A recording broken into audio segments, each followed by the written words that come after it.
We are wrapping up our time tonight with Jason Padgitt, the executive director of the Nashville Film Festival, which kicks off on Thursday and runs for about a week. Jason, once again, thank you for being our guest tonight. This has been so enlightening and also a great tease for what's to come starting on Thursday.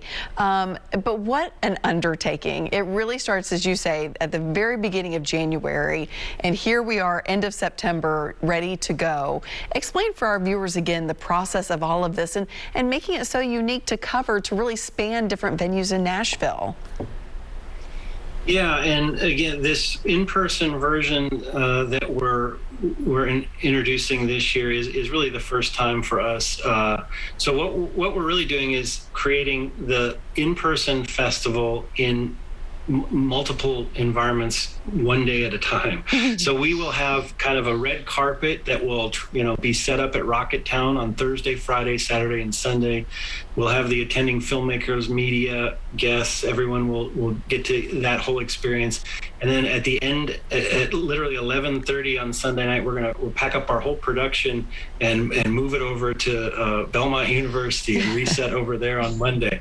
And then we pack up everything and move to Marathon Music Works on Tuesday, and then over to Belcourt on Wednesday. So we have a great team. We have a great staff and a bunch of seasonal folks and volunteers, and so I'm really excited about that. We have a fantastic team who's jumped in and made this year fantastic, because logistically it's very, very different, but I think from both a audience perspective and a filmmaker perspective, it's just going to make it a whole lot more fun, and really it feels a little more like Sundance to me than it has in the past years. So we're excited about it. It sounds like you better be eating your Wheaties. You have a big week ahead of you.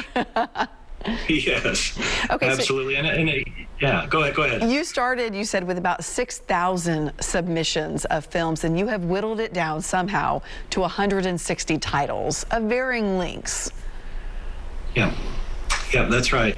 And of those, it's roughly 75 are feature length, and then we have short blocks. And again, whether you're watching online or in person, one thing worth noting is the terminology may not be known to everybody, but this idea of watching a short block basically means these are short films that were made. They can vary from 5 minutes to 10 minutes in length. I think they can be as long as 30 minutes or so. But essentially, the programmers will package a series of short films into a block, and typically that block will have some common thread. It'll have a link, whether they're kind of family dramas or dark comedies or whatever it may be, and that's explained in the title of the block. So if you're somebody who maybe doesn't know much about the films in this year's catalog, but wants a taste of 7 or 8 great films in under an hour and 20 minutes, that's a great way to kind of take your first step into the film festival world. I always find it a bit of an emotional roller coaster to watch 7 short films in a row, because you're just like all over the place, and you see and they're all made from different filmmakers who have nothing. There's no other common link between them other than that their films have some shared element that a programmer thought would work well together, and it's a great experience. I imagine your head is spinning a little bit trying to make sense of it all. Oh yeah, absolutely. But a good variety nonetheless. And then you have some really big nights where you're going to have the full feature lengths movies shown, and then, as you said, some Oscar contenders. Yes, and actually, even in the short blocks, we have over the last 8 years. We've had our short films that have screened at the Nashville Film Festival have been nominated for the Oscars, and some of those have actually won the Oscar, including last year. So one of the other benefits you asked earlier about how does it matter to a filmmaker when they're in the Nashville Film Festival?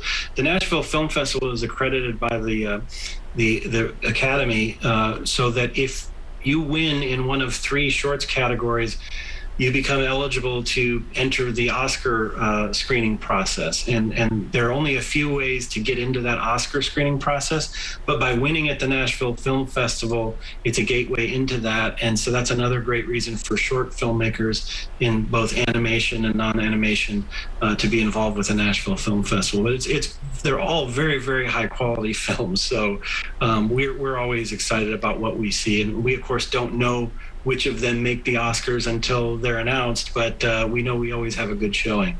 That is amazing. One positive thing that came out of 2020, at least for you all and other film festivals, has to be that being in a virtual only format, it did increase attendance for a lot of festivals because people said, hey, I'm bored, I want to do something. I can watch this from the safety of my own home, and maybe I don't have to be intimidated to attend a festival for the first time. I can see what it's all about. Oh, yeah, it was great, and so we're really thrilled to be able to reintroduce the virtual version of the festival for all those reasons that you mentioned, and also just from a practical standpoint, we make it available to folks in the U.S. so that if you don't live in Nashville but are a fan of the Nashville Film Festival, people can experience that way. The thing that I enjoyed about it as much as anything was because it was all focused on virtual last year. We were able to attach, I think it was 85 Q&As at the end of 85 different films. Wow. So if you were to watch at home, you would get that Q&A immediately following the film. And this year, we didn't hit 85, but I think it's as many as 35 or 40 will be pre-recorded Q&As at the end of each of those online films. So, and that's just another great way at home on your couch to experience the essence of a film festival. Yeah. And getting that Q&A feedback from the director of a film. And so I watched a lot of stuff last year and found that people that had already burned through everything they had available to them on TV or Netflix, being able to access all new content from the Nashville Film Festival was really rewarding for folks, and so we're excited to offer that to people again because and maybe everyone's exhausted their accounts. Well, exactly, and maybe some folks who dipped their toe in last year will turn out in person this year and really enjoy that aspect of it. So we have about a minute left. Give people the rundown of where they can find all the information, buy tickets, that sort of thing. Yes, I'll say again, we welcome anyone and everyone to join us for the 52nd Nashville Film Festival. You can join us either online or in person. The best way to access the film guide, the schedule, and to buy tickets or passes for either virtual or in person is through NashvilleFilmFestival.org. And the entire set of information, locations, venues, policies is all there.